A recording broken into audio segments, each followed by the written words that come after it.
Magandang umaga po sa ating lahat, JTG family. Bago po tayo magsimula, konting paalala sa ating announcement.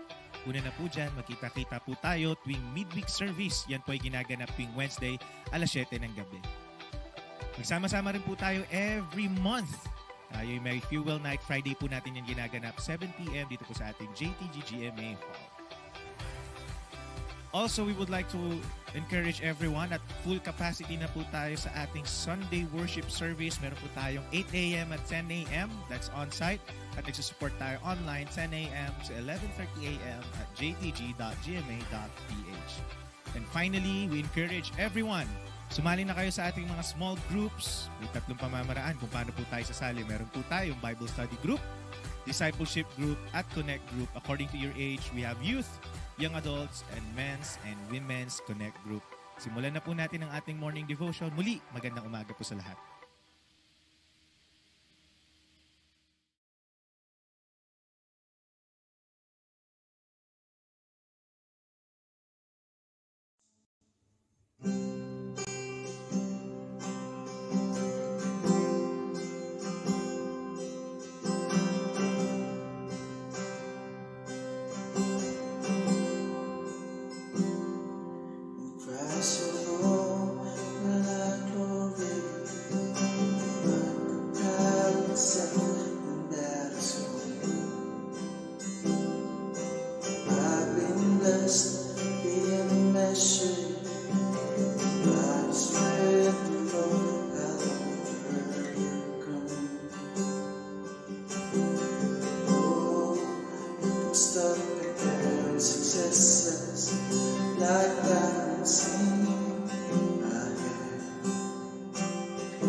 So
Good morning po, JTG family! Welcome po sa ating morning devotion. So, Happy Hearts Day din po sa araw na ito. At tayo po ay mag-aaral ng salita ng Diyos at palakasin po nawa tayo ng salita ng Panginoon. So, before we start, let us pray. Lord, maraming salamat po sa umagang pinagkaloob mo po sa amin. Salamat po sa kalakasan, sa magdamag na iningatan mo kami. At sa oras na ito, Panginoon, sa maikling fellowship, Panginoon, sa maikling pakikinig ng iyong salita, dalangin po namin, Panginoon, bigyan niyo po kami ng unawa. Linisin mo po ang aming puso't isip, Panginoon, at malaya pong makakilos ang iyong salita sa aming mga buhay. Purihin ka, Panginoon, at maluwalhati ka po, Panginoon, sa pakikinig namin ng iyong salita. Purihin ka, in Jesus' name we pray. Amen and amen. Praise God! So muli po, good morning and Happy Hearts Day po sa lahat. Today is February 14 at sineselebrate po natin ang araw ng pag-ibig or Hearts Day. So yamang, yun po ang sineselebrate ng karamihan sa buong mundo. Pag-uusapan po natin today yung pag-ibig ng Diyos. At kung ano ba ang nais ng Panginoon sa ating mga Kristiyano, sa ating mga disipulo niya, ano bang nais ng Panginoon, paano ba natin i-express or ipakita ang pag-ibig ng Panginoon na tinanggap din naman natin. So, sabi po muna dito sa 1 John chapter 4 verse 19. Sabi po dito, we love because He first loved us. Amen. Tayo pong mga tao, natuto po tayong umibig, natuto po tayong magpakita ng pag-ibig sa ating kapwa sapagkat una po tayong pinakitaan ng pag-ibig ng Panginoon. Hindi naman po talaga tayo marunong umibig originally. Ang pag-ibig na meron tayo ay yung may rason or yung may kapalit. Ngunit dahil inibig tayo ng Panginoon unconditionally, tayo po ay natuto ring umibig sa ating mga kapwa. Sabi rin po dito sa 1 Corinthians 13:13. So now, faith, hope, and love abide. These three, but the greatest of these is love. So, nung tinanggap po natin ang ating Panginoong Hesukristo, tayo rin po ay nakatanggap ng pananampalataya, pag-asa, at pag-ibig. Pero sa tatlong bagay na ito, ang pinaka-great, ang pinaka-dakila, ang pinakamahalaga sa lahat ay ang pag-ibig. Amen? So, napakalaking bagay po ng pag-ibig na tinanggap mula sa Panginoon. It changed our life, it changed our hearts, it changed our mind, pati yung ating pananaw sa buhay ay nabago nang dahil sa pag-ibig ng Panginoon sa atin. Nabago ang ating buhay, nabago ang ating pag-uugali, nabago yung ating pananaw. Ang laki po talaga ng benepisyo ng pag-ibig ng Diyos na tinanggap po natin. Everyday na-enjoy natin ang ating buhay. Kahit may pagsubok, tayo po ay nakakatayo, tayo po ay nakakaabante pa rin nang dahil sa pag-ibig ng Diyos na ibinigay niya po sa bawat isa sa atin. Ngayon tayo po ay mananampalataya na, ngayon tayo po ay naging disipulo na ng Panginoon, iniutos niya po sa atin na umibig din sa kapwa. Maliban po sa ibigin ang Diyos, of course, yun ang number one na nais ng Diyos, kalooban ng Diyos, na we should love our Lord. We should love our God with all our hearts, with all our mind, tama po ba, with all our strength, with all of our souls. Of course, pangunahin na dapat po natin ibigin ay ang Diyos. Ngunit bukod pa doon, gusto ng Diyos, matuto po tayong umibig sa ating kapwa. So, yamang sineselebrate po natin yung Love Month, kung tawagin, alalahanin po natin ang kautusan ng Panginoon sa atin. Yung nais niya na lakarin natin every day.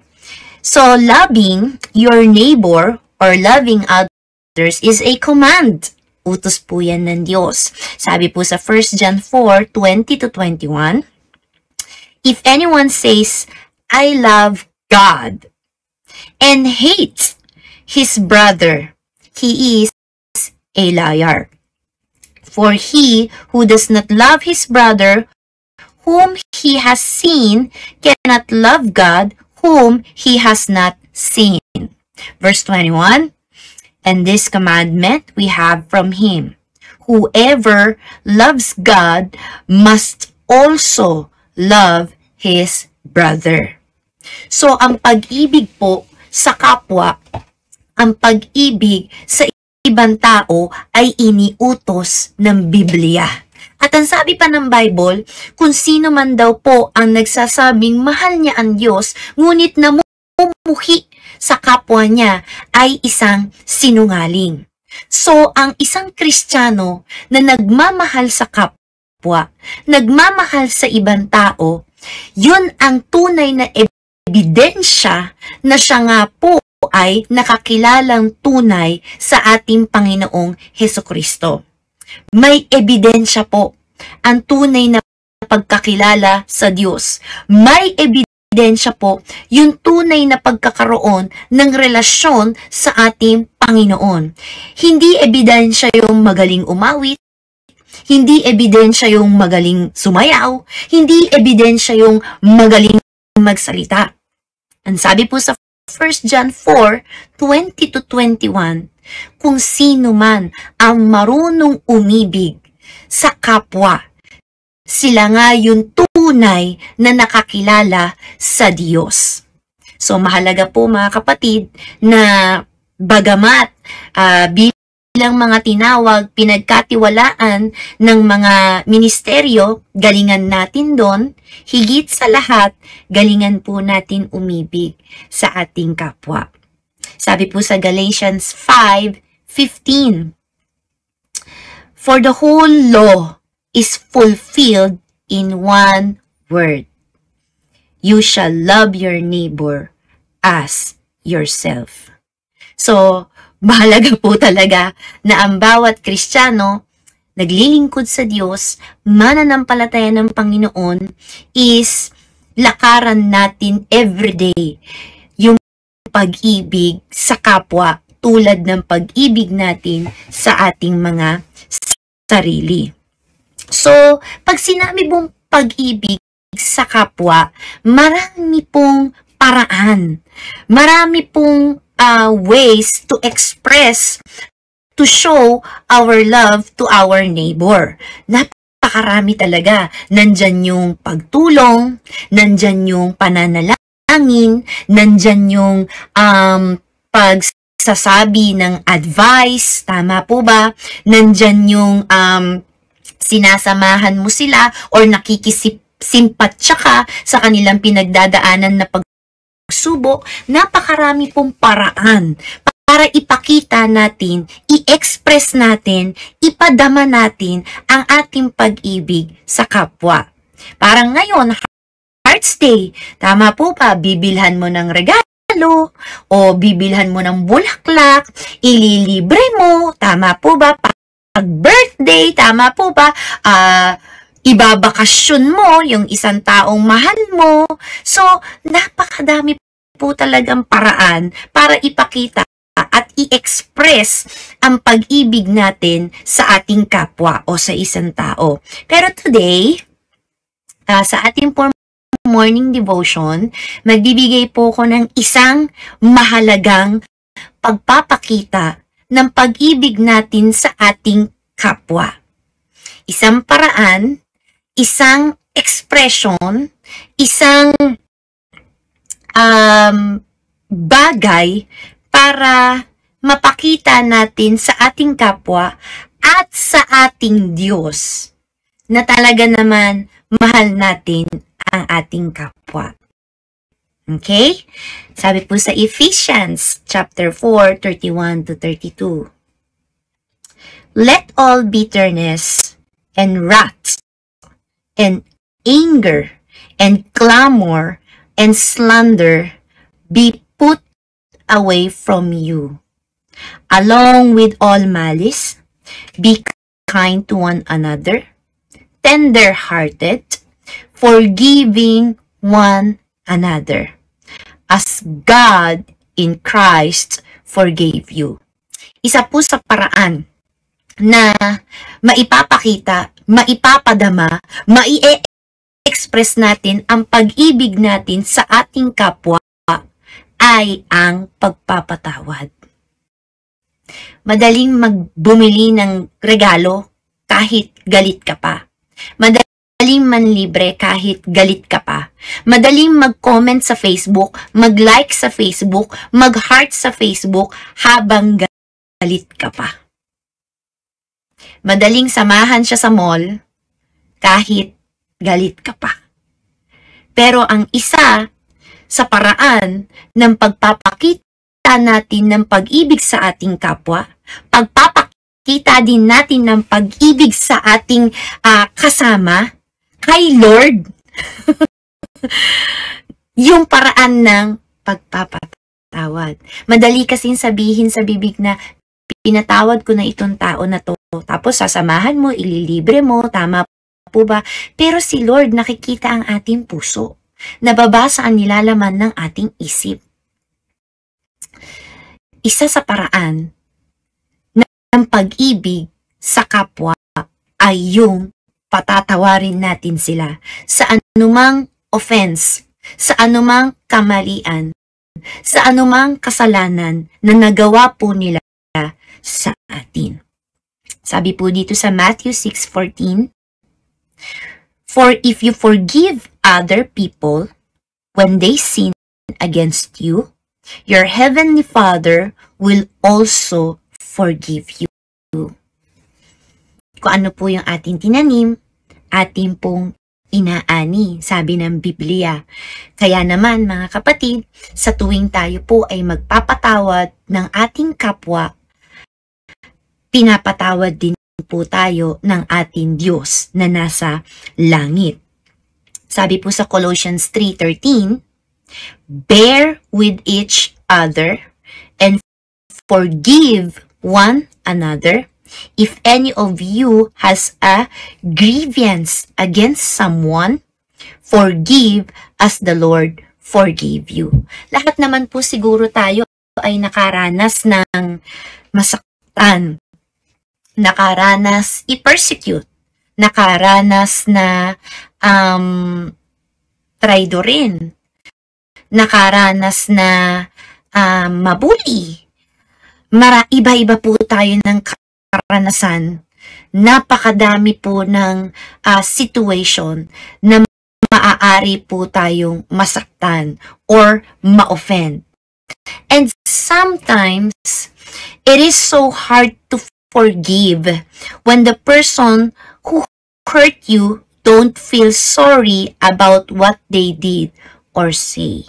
Kahit alam po natin, kahit narinig na po natin ang Biblia, kahit alam natin yung katuruan na kailangan magpatawad, kalooban ng Diyos ang magpatawad, na kapag hindi ka nagpatawad, hindi ka rin patatawarin ng Diyos Ama, sometimes, may time talaga na ang hirap magpatawad, lalo na kapag yung taong nakasakit sa'yo, lalo na kapag yung taong naka-offend sa'yo, baliwala. Wala silang pake sa ginawa nila sa'yo. Wala silang balak humingi ng kapatawaran. Wala silang balak mag-sorry. Hindi sila nakukonsensya sa ginawa nila sa atin. Minsan po, no, ang hirap magpatawad pag ganun. Okay pa sana kapag humingi ng sorry, lumapit sa'yo, tama po ba, nagpakumbaba, pasensya ka na, ganito, ganyan. Pero ang hirap talaga kapag yung nakasakit sa'yo, they don't feel sorry.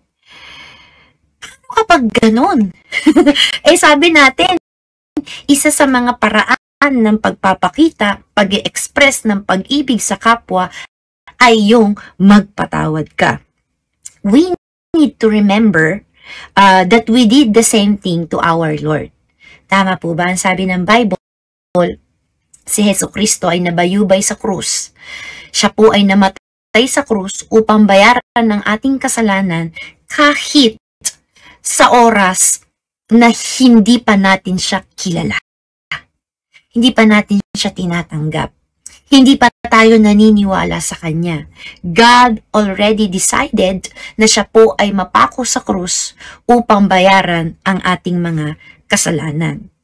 Meron din pong kwento sa Bible. Basahin po natin sa Book of John, chapter 8, 3-11. Sabi po dito, sundan niyo po ako sa aking pagbabasa. The scribes and the Pharisees brought a woman who had been caught in adultery. And placing her in the midst, they said to him, sabi nila kay Jesus Christ, Teacher, this woman has been caught in the act of adultery. Now in the law, Moses commanded us to stone such women. So what do you say? This they said to test him, that they might have some charge to bring against him. Jesus bent down and wrote with his finger on the ground. Verse 7. And as they continued to ask him, he stood up and said to them, Let him who is without sin among you be the first to throw a stone at her. Verse 8. And once more he bent down and wrote on the ground. But when they heard it, they went away one by one, beginning with the older ones. And Jesus was left alone with the woman standing before him. Verse 10. Jesus stood up and said to her, Woman, where are they? Has no one condemned you? Verse 11. She said, No one, Lord. And Jesus said, Neither do I condemn you. Go, and from now on, sin no more. Praise God. So, yung isa pong babae, na-sentence na siya ng death penalty sapagkat siya po ay nahuli, caught on the act, na siya po ay nangalo niya. At ayon sa batas, kapag ganon, death penalty, babatuhin siya ng bato hanggang siya ay mamatay. At alam na po natin yung story na basa natin. Lahat ng tao gusto siyang parusahan. Lahat ng tao gusto siyang patayin. Lahat ng tao gustong ipatikim sa babae na yon yung bunga o resulta ng kanyang kasalanan.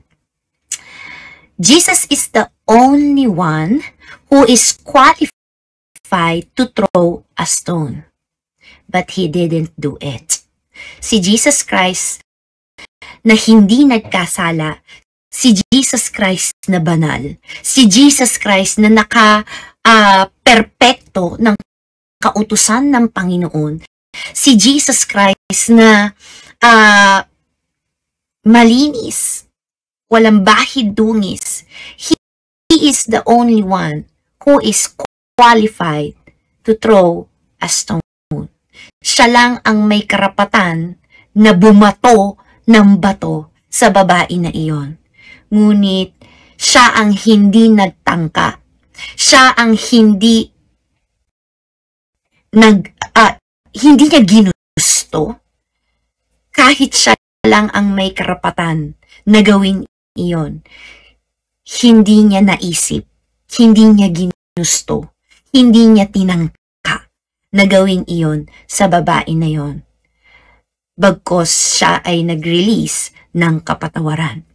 Sabi niya, wala bang nagkondina sa'yo ni isa? Ang sabi ng babae, wala po, Panginoon. At ang sabi niya, kahit na ako, hindi kita ikokondina. So, makikita natin yung expression ng pag-ibig ng ating Panginoong Hesus dun sa babae na yon. Makikita natin paano niya ipinakita, paano niya ipinadama ang tunay na pag-ibig. Sa pamamagitan po yan ng pagpapatawad. So mga kapatid, bilang mga disipulo ng ating Panginoong Hesus, bilang mananampalataya, marami po tayong alam na paraan to express love, to show love sa kapwa. Marami tayong alam na diskarte at pamamaraan, pag-advise, panlilibre, pagtulong. Tama po ba? Ang dami natin alam na paraan. But let us not forget kung paano ipinakita, ipinadama ng ating Panginoong Hesus ang pag-ibig niya sa atin. Yun ay ang pagpapatawad niya sa ating mga kasalanan. So, i-pray po natin, mga kapatid, na matutunan natin, maipakita natin, at maipadama natin ngayon Love Month ang pag-ibig ng Diyos na nasa atin. Sa pamamagitan po yan ng pagpapatawad sa ating kapwa. Kung meron man pong naka-offend sa atin, nakasakit na ating mga puso, nawa sa salita po ng Diyos na ito, makatulong po ito na tayo po ay mag-release ng kapatawaran sa ating mga kapwa. Kung meron ka pong tampo, galit sa iyong magulang, sa iyong kapatid, sa iyong asawa, sa iyong churchmate or katrabaho na nakatanim pa sa ating puso, maaaring hindi nila alam or hindi halata, pero wag po nating kalilimutan na wala po tayo matatago sa ating Panginoon. At kalooban po ng Diyos na tayo po ay lumaya. Kalooban po ng Diyos na matutunan natin yung genuine love. Hindi lang matanggap buhat sa Panginoon, bagkus tayo rin ay makapagbigay sa ating kapwa ng genuine na pag-ibig. At yung pag-ibig na yan ay marunong magpatawad. Amen? So sa umaga po na ito, tatapusin po natin ang ating morning devotion sa panalangin. Lord God, maraming salamat po sa umagang pinagkaloob mo sa amin. We celebrate Love Month, Panginoon. Inaalala namin kung paano mo kami minahal, kung paano mo kami inibig ng tunay. At isa sa bunga ng pag-ibig mo sa amin, Lord God, is yung pinatawad mo kami. Nilinis mo kami. Hindi mo lang kami pinatawad. Bagkus yun nagawa naming kasalanan, Lord, kinalimutan mo pa. So, Lord God, bilang mga anak mo, bilang mga disipulo mo, Panginoon, turuan mo po kaming magmahal gaya ng pag-ibig mo. Salamat po, Panginoon, una sa kapatawaran na tinanggap namin buhat sa iyo. All-knowing ka, Panginoon, bilang mo ang kasalanan na nagawa namin. Gayunpaman, Panginoon, pinatawad mong lahat yon. So, Lord God, help us, Panginoon, to be like you, O Diyos, na matuto po kami magpatawad sa aming kapwa, matuto po kami kumalimot sa mga offense na nagawa nila sa amin. Linisin mo po ang aming puso, Panginoon. Linisin mo po ang aming isip, yung mga memory, Panginoon, palitan mo ng magagandang memorya buhat sa'yo. Salamat po. I declare freedom in the name of Jesus Christ. na sa lahat ng mananampalataya mo, Panginoon, by your grace, Lord God, salamat po, matututo kaming magpatawad at kumalimot. Salamat po, Panginoon. We celebrate your love in our lives. In Jesus' name we pray. Amen and amen. Magandang umaga po sa ating lahat and see you po.